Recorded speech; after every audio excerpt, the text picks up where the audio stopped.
Olá, meu nome é Alexandre Martins, você está no canal Preparador Anônimo, seja bem-vindo. Vamos conversar aqui hoje sobre um tema importantíssimo, a preparação corroborada pela realidade. No vídeo passado eu expliquei, fiz um desabafo a respeito da obrigatoriedade, né, da preparação para que o cidadão, a pessoa interessada não fosse pego de calças curtas e eu tive algumas críticas a respeito disso.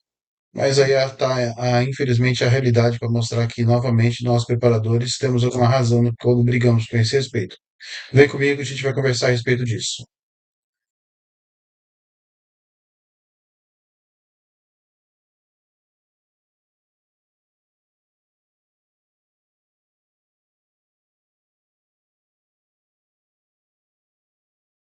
Vamos lá? Bom, para começar, a realidade, ela não tem regras, não tem barreiras, ela não segue critérios humanos, ela não segue padrões pré-estabelecidos, ela não liga para que eu gosto, para que você gosta, a realidade e a natureza simplesmente agem da forma que ela tem que agir. O ser humano sempre e invariavelmente, devido ao tamanho e à nossa condição atual do planeta, vamos estar no caminho dessas resoluções da natureza. E ela vai acabar fazendo com que o ser humano pague aí um preço muito alto, em algumas condições, por estar ali naquele local. Não, a natureza não é ruim, ela não é malvada, etc. Não é a mão de Deus, não é nada disso. É o ser humano que se coloca nessa condição, infelizmente, mas eu vou ter que falar isso, nessa condição de perigo, porque ou falta critério, ou falta condição, ou falta alguém que pegue pela mão e indique, que é o que mais falta, tá? Ou tem outros interesses aí corporativos que usam as pessoas como massa de manobra, jogam naquela condição ali e fica tudo certo. De qualquer forma, de qualquer tipo ou forma que seja, a natureza ela vai continuar existindo, persistindo e vai continuar agindo da forma que ela tem que ser. E o ser humano, no seu caminho, vai pagar o preço por isso. Tá? Nós temos pessoas aí extremamente capacitadas, a Defesa Civil, tá? De diversos estados aí, e o CEMADEM, que tomam conta desse tipo de condição, na prevenção, na mitigação, no salvamento, na preparação e por aí vai. Porém, eles não são onisciente, onipresente, né? E não tem nem como ser, somos seres humanos. O fato é o seguinte, vou voltar a bater na tecla.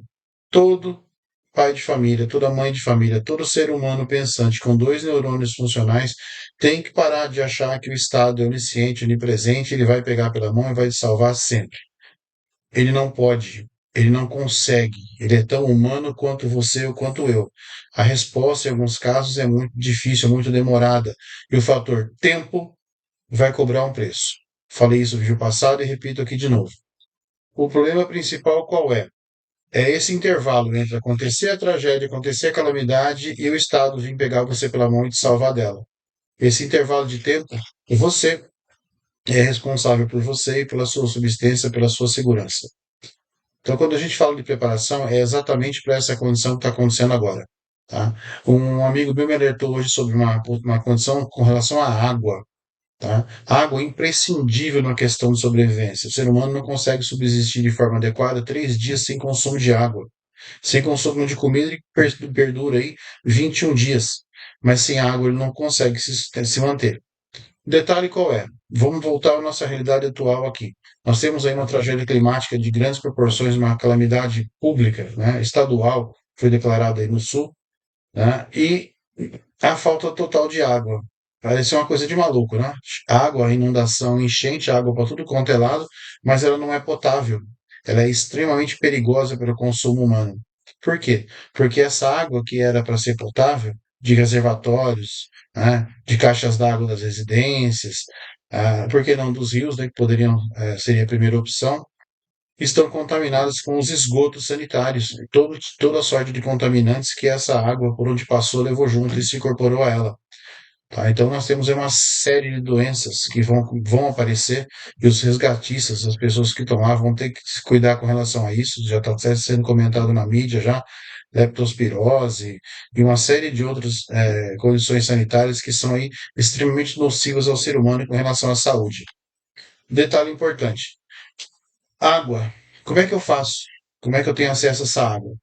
Essa água você tem ela na natureza em diversas condições, mas nas cidades, nos grandes centros urbanos, ela é bastante limitada ao que você tem na sua torneira, ao que você tem na sua geladeira, ao que você pode ter acesso no mercado, até onde você consegue colocar as suas mãos nessa água em situação urbana.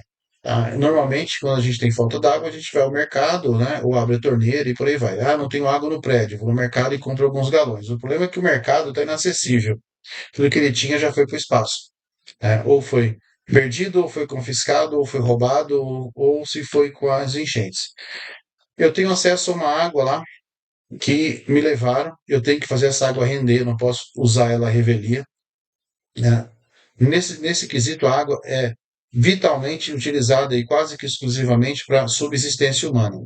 Vai se falar muito pouco em higiene pessoal, vai se falar muito pouco em cozinhar e algumas nesse sentido. Vai se falar muito em hidratação de crianças, idosos, adultos, pets, por que não? Tá? E essa água tem que render. E às vezes a quantidade é pouca. Normalmente, quando a gente tem questão de sobrevivência, pensa assim, em meio litro de água por dia para uma pessoa. Só que você, quando tem criança, um idoso, um animal, essa quantidade de água extrapola. Se você tiver uma quantidade de água ilimitada, porém essa água está contaminada por algum tipo de situação, ou a sua caixa d'água ficou exposta à chuva, ou um pouco da água da enxurrada contaminou o seu estoque de água, o que é que eu faço? Eu jogo toda essa água fora? Seria o ideal, repor tudo novo, mas eu não tenho condição, senão eu vou ficar sem nada, porque eu não sei quando que o resgate, quando que a assistência vai chegar. Por exemplo, a assistência chegou, te trouxe um fardinho de 12 garrafinhas de água pequena, 12 garrafas grandes, e você está em uma família grande, essa água acaba logo. Então você tem que fazer um racionamento pensando nessas quantidades. Uma garrafa por pessoa tem que durar 2 dias e por aí vai. Só que a gente acaba consumindo mais, a torneira está seca, a gente tem que pensar mesmo de tratamento e purificação dessa água. Se eu tivesse, eu, que ter acesso a essa água, o que eu faria? O que os preparadores e pessoas capacitadas fariam? Eles fariam o tratamento dessa água. Primeira coisa é limpar essa água. Passar ela num pano, passar ela num sistema de filtragem. Igual você faz café. Joga a água num filtro, seja ele de papel ou de pano, ele vai decantar, todo o pó fica, em teoria, a sujeira ficaria nesse filtro e a água escorreria. Porém, ela não estaria limpa. Ela estaria livre de macro sujeiras, de coisas mais pesadas. A parte orgânica, bioquímica dela continua na água. Aí você tem outras saídas. Fervura por 1 minuto, ou adição de iodo, tintura de iodo, 8 gotas por litro. Deixa mexer, descansa 30 minutos, que você pode consumir. Água oxigenada, tá? Você também coloca uma colherzinha de café, ou o volume da tampinha, tá? Na água, essa água oxigenada tem que ser 10 volumes, por litro, mesma coisa. Os comprimidos de hidrosteril, clorim, né? Que você colocaria um ou mais em cada litro, ou mais litros, dependendo da recomendação do fabricante do envelope. Água sanitária, tá? Só que essas águas sanitárias ela tem que ter uma condição específica, né? Apenas de hipoclorito, numa quantidade de 2,5% de teor de cloro, tá? E água potável, não é toda a água sanitária que você pode consumir. Por quê? Você vai colocar uma quantidade diminuta ali, uma colher de sobremesa por litro, vai mexer, deixar aquela água descansar, chacoalhar no vasilhame, deixar ela evaporar, 30 minutos aí vai deixar a água potável, porém vai ficar com cheiro e com gosto.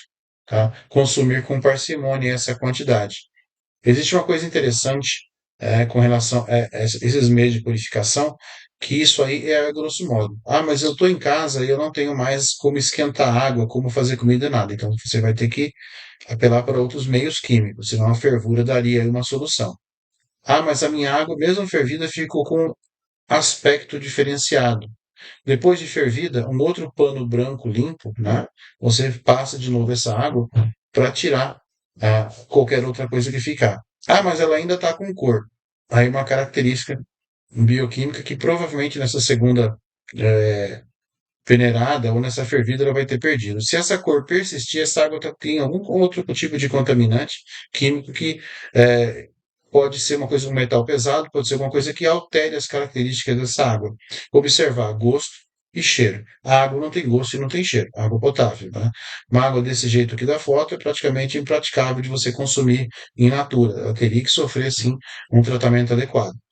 Uma coisa importante, não desperdiçar, nem em condição normal, nem em nenhuma outra condição.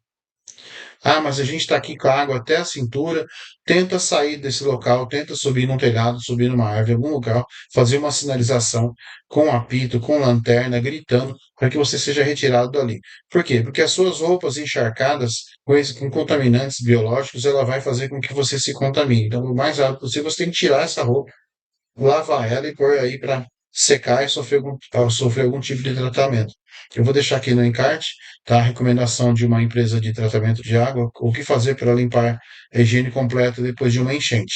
É interessante, né?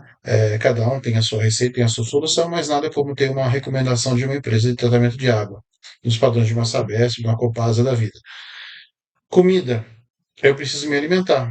Eu não tenho acesso a gás, não posso fazer fogo dentro do meu apartamento, da minha casa, etc. Então eu vou ter que apelar para comidas frias, tá? Bolachas, lanche seco, qualquer coisa que eu ainda tenha na geladeira que não tenha estragado com a falta de energia, tá? Então, o que está na geladeira tem que ser rapidamente consumido para que essa situação aconteça.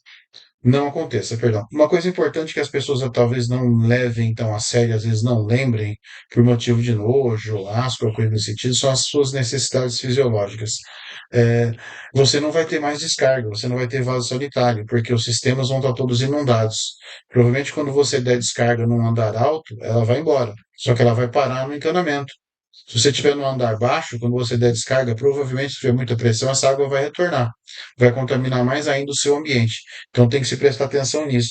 Ou você vai ter que ter meios específicos de descarte desses dejetos. Né? Tipo, fazer necessidades de um balde com um saco plástico, embalar isso aí, reservar isso num local específico. Não vai jogar pela janela, porque já está com enchente, dane-se, tá tudo. Não é assim que funciona. Vamos ter um pouco de critério. Tá? Então, isso aí é uma coisa muito importante a se pensar. Ah, mas por quê? Eu não vou ficar tanto tempo assim no local. Pode até ficar assim. Tem pessoas esperando até 5, 6 dias para ser resgatado em locais de difícil acesso. Então, nesse tempo, você, além de esperar a ajuda, né, você tem que se cuidar também, pensando nisso. É, medicamentos, primeiros socorros e por aí vai. Poxa, mas eu vou ter que pensar tudo nisso? Vai. Um pequeno kit de sobrevivência, uma mochila de fogo, uma BOB é fundamental. Não tem o que se fazer. Por isso que eu falo, as pessoas têm que ter aqui, ó, a mochila de fuga. Tem que ter uma BOB equipada e tem que saber o que tem nela. Por quê? Porque é nessa hora que ela vai fazer a diferença. As suas preparações são extremamente importantes nessa condição. Ter uma reserva de comida em casa, comida e água, ter pilhas, lanternas, ter velas. Muito cuidado com a utilização de velas em ambiente domiciliar. Tá? Sempre pegar um copinho, pôr aí um, dois dedos de água, pôr a vela, né? Derreter a velinha dentro, põe ela em pé, põe um, dois dedos de água, deixa dentro do copo em algum local. Por quê? A hora que essa vela queimar até embaixo, que ela chegar no nível da água, ela vai apagar automaticamente, não vai cair, não vai pensar, não vai pôr fogo em nada. Tá? Então tem que se ter esse cuidado extremamente importante com velas. Tá? Eu vou cozinhar com álcool dentro de casa. Não faça isso. Tá? Se você não tiver habilidade, se você não tiver o conhecimento específico, ou se você bobear, você vai provocar um incêndio, vai deixar o que está o que já está ruim, mais ruim ainda. Então, cuidado. Ah, mas eu tenho aqueles fogareirozinhos de camping e tal. Faz em cima da pia, presta atenção, não deixa sozinho, presta atenção em animais, pets que podem tombar aquilo ali, a coisa vai ficar feia, tá? O fogão, a mesma coisa, só que o fogão já tem uma certa estabilidade. Preste atenção, cuidado. Tudo que fuja da normalidade do dia a dia demanda mais atenção. Por isso eu falo, ah, mas eu moro numa casa, a gente vai perder tudo, como aconteceu com alguns preparadores. Aí não tem o que fazer, gente. Aí você tem que colocar suas preparações em containers, à prova d'água, para que se porventura aconteça alguma coisa assim, você consiga ter as suas reservas e estoques em ambiente estanque que você possa salvar. Tá? Guardar no forro, guardar numa laje. E, de preferência, né, como diz um amigo meu, não mora perto do perigo, não mora perto do risco. Tá? É simples a gente falar isso aqui porque a gente não está nessa condição. Mas eu não tenho condição. Ah, mas eu não posso. Ah, mas eu não isso. Ah, mas eu não aquilo.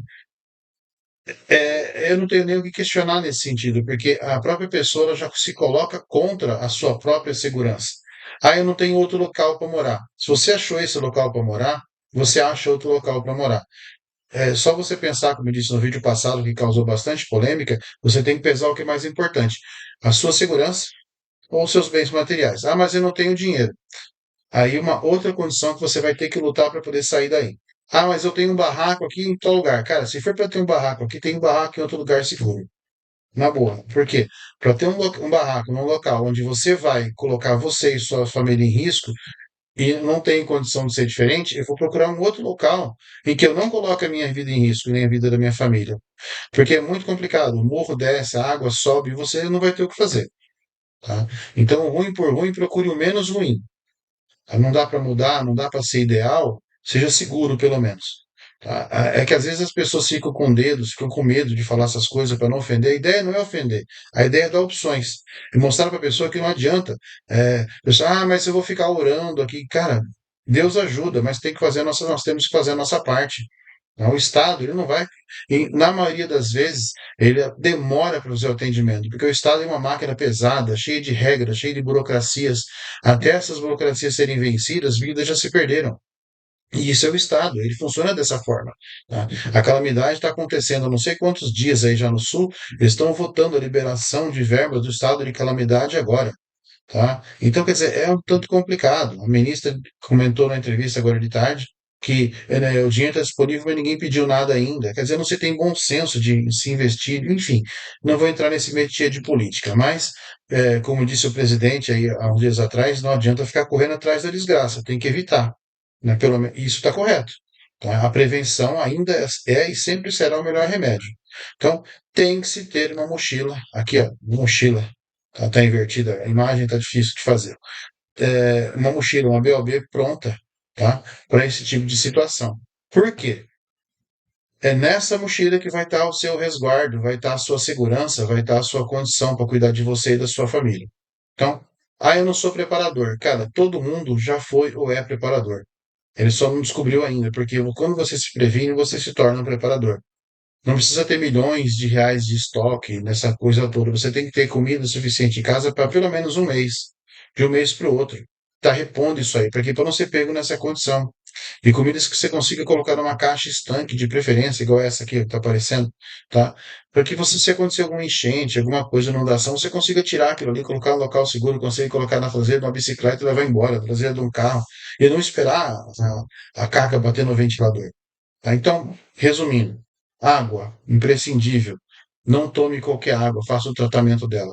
Comida, se tem acesso, tem condição, faça, consuma com cuidado. Preste atenção para preparar. Iluminação, cuidado com velas. Sempre tenha lâmpadas, lanternas e pilhas disponíveis. Tá? Abrigo, você já tem a sua casa. Sua roupa é seu primeiro abrigo. Tenha roupas secas. Não fique com a roupa suja. Ela é um contaminante. Tá? Sem contar que à noite o frio vem. Esses locais provavelmente vão demorar a ter energia elétrica, então você vai ter que se virar. Tá? E não vai ter internet, como está acontecendo lá. Você e os seus. Então, você é responsável por eles. Então, corra atrás. Não seja pego novamente desprevenido. Previna-se. Tá? Aqueles locais que não estão nessa condição, para as pessoas que têm a possibilidade do seu local ficar nessa condição, ou descer o morro, ou chuva excessiva, ou grandes ventos, ou condições climáticas adversas, ou problema de segurança, previnam-se, façam pequenos estoques. E o importante, ó, famosa boca de siri. Quem tem que saber dos seus estoques é você e sua família, ninguém da porta para fora. Porque se acontecer uma caca, lembra da formiga e da cigarra. Tá? Então, você é responsável pela sua segurança. O Estado vai vir, mas o Estado não é onisciente, onipresente. O Estado é uma máquina e toda máquina demora para funcionar. Depois que ela pega no tranco, ela vai embora, mas até lá, a sua segurança é tua responsabilidade. Tá? Não é só lá no sul. No sul a coisa já aconteceu. Tem muita gente ajudando, o pessoal está agarrado, está bem aguerrido lá e vai ser recuperado, que o gaúcho é um povo forte. O brasileiro, tá? Ele é resiliente, então vai ser recuperado, eles vão se recuperar, vai ter um custo muito alto de vidas, que é o mais importante, mas eles vão se recuperar. Para os locais onde isso não aconteceu e pode vir a acontecer, previna-se. Um ponto importante, para quem acha que esse papo de preparação é coisa de maluco, para quem acha que isso não tem necessidade, tá aí a realidade para mostrar, mais uma vez, que nós preparadores, a gente que vive batendo nessa tecla, infelizmente tem razão. Pergunta, quais as chances de uma pessoa que vai ficar 5 dias ilhada num telhado, num forro, teriam, se ela tivesse na sua casa, aqui uma BOB, uma para cada um dos seus familiares, ou nenhum tipo de resgate, ficasse ao Deus dará? Quais os dois grupos teriam mais chances? Quais os dois grupos passariam menos dificuldades? Tá? Fica aí o questionamento para vocês. Eu acredito piamente que se você estiver preparado, estiver consciente, tiver aqui a sua BOB, tiver conhecimento e o mínimo de mentalidade, de preparação, de prevenção, quando essas situações acontecem, elas acontecem, mas você não passa todo esse perrengue. Tá? Então você tem que ter aí sua preparação afiada. Não adianta falar que isso é coisa de maluco. A realidade mostra, mais uma vez, no Brasil, na China, no Oriente Médio e mundo afora, de que a prevenção sempre foi e sempre será o único caminho para a salvação.